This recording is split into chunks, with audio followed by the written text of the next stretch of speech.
പൗരത്വ നിയമത്തിലെ അമേരിക്കയുടെ അഭിപ്രായത്തിൽ ഇന്ത്യക്ക് കടുത്ത അതൃപ്തി. പൗരത്വ നിയമം ഇന്ത്യയുടെ ആഭ്യന്തര വിഷയമാണെന്ന് വിദേശകാര്യ മന്ത്രാലയം മറുപടി നൽകി. വിജ്ഞാപനം സ്റ്റേ ചെയ്യണമെന്ന ഹർജികളിൽ സുപ്രീം കോടതി ചൊവ്വാഴ്ച വാദം കേൾക്കും. നോബൽ മാരിക്കാരൻ നൽകും വിവരങ്ങൾ. നോബൽ, നേരത്തെ ഐക്യരാഷ്ട്രസഭയും അമേരിക്കയും ഒക്കെ അഭിപ്രായ പ്രകടനം നടത്തിയിരുന്നു CAA വിഷയത്തിൽ. പക്ഷേ ഇപ്പോൾ ഇന്ത്യ ഇതിൽ അതൃപ്തി അറിയിച്ചെന്നാണ് മനസ്സിലാക്കാൻ കഴിയുന്നത്. മറ്റൊരു പ്രധാനപ്പെട്ട കാര്യം, എപ്പോഴാണ് സുപ്രീം കോടതിയിൽ ഈ ഹർജികളിൽ വാദം കേൾക്കുന്നത്?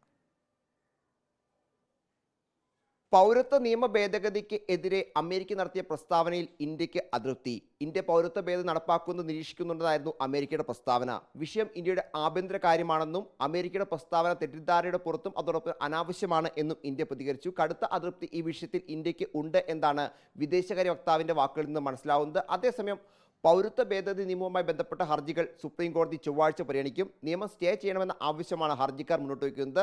മുസ്ലിം ലീഗ്, DYFI, രമേശ് ചെന്നിത്തല അടക്കമുള്ളവർ നൽകിയ ഹർജികളാണ് സുപ്രീം കോടതിയുടെ പരിഗണനയിൽ ഉള്ളത്. മൊത്തം 237 ഹർജികൾ ഇതുമായി ബന്ധപ്പെട്ടുകൊണ്ട് സുപ്രീം കോടതിയുടെ പരിഗണനയിൽ ഉണ്ട്.